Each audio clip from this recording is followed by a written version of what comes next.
प्रणिती शिंदे यांच्या विरोधामध्ये जे उमेदवार उभे आहेत ते तर इथले नाहीत असं मी ऐकलं. मला असं वाटलं ते माळशिरसचे आहेत, पण नंतर आम्हाला असं कळालं की ते बीडचे आहे.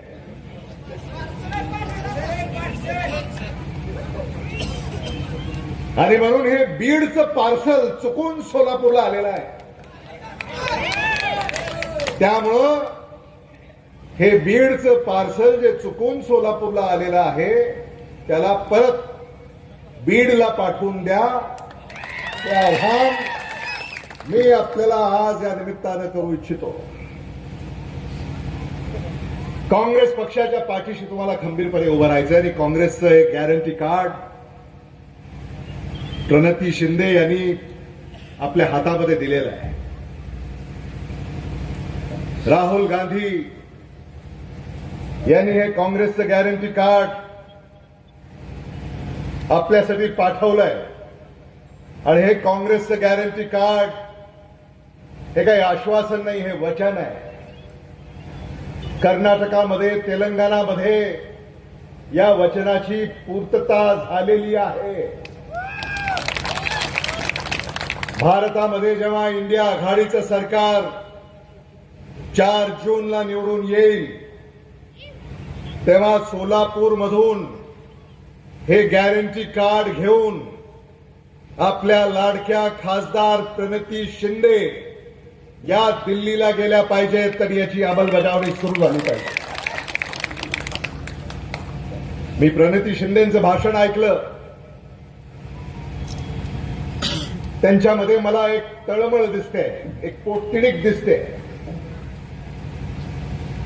माझ्या सहकार्याने मला सांगितलं की या सोलापूर लोकसभा मतदारसंघामध्ये 450 गावं आहेत आणि सोलापूर शहर, आणि 450 गावांना काँग्रेसच्या उमेदवाराच्या प्रणिती शिंदे यांच्या भेटी या पूर्ण झालेल्या आहेत. प्रचारामध्ये त्यांनी आघाडी घेतलेली आहे.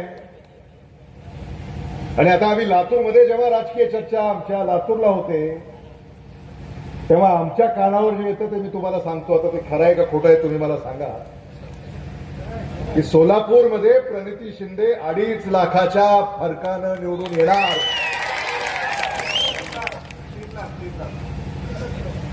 हा, मी कासेगावचे धरले नव्हते, त्यामुळं 3 लाखाच्या फरकानं प्रणिती शिंदे यांना आपल्याला निवडून द्यायचं आहे.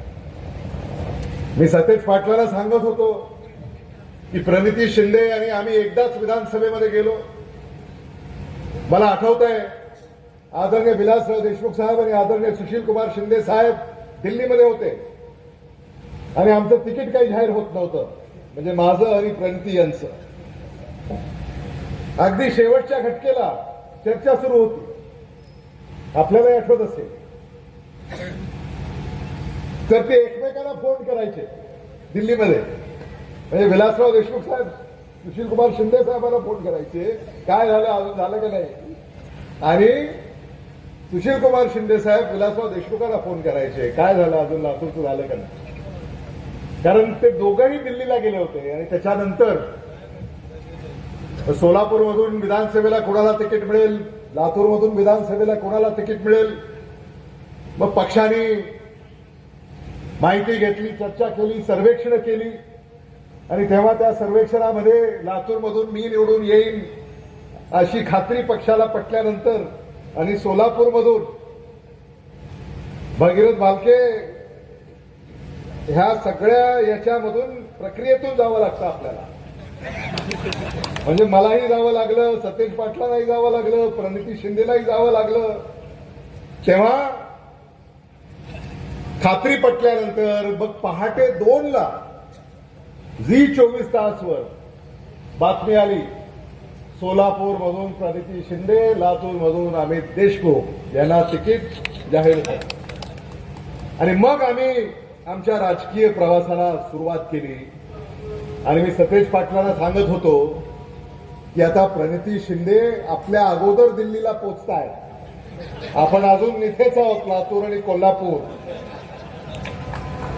आणि म्हणून प्रणिती शिंदे यांना दिल्लीमध्ये पाठवणाऱ्या मतदारांचं मी कौतुक करू इच्छितो, त्यांचे आभार व्यक्त करू इच्छितो. एक प्रामाणिक,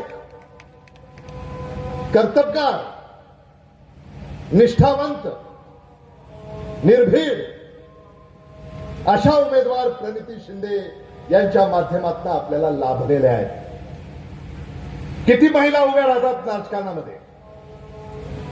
या भारत देशामध्ये बोटावर मोजण्या इतक्या महिला लोकसभेच्या निवडणुकीच्या रिंगणामध्ये उभ्या राहतात. आणि खरं म्हणजे या सोलापूरच्या लेकीला सलाम आहे की या भारत सरकारच्या, भारतीय जनता पक्षाच्या विरोधामध्ये त्या लढा देत आहेत आणि तुम्ही त्यांची साथ देताय.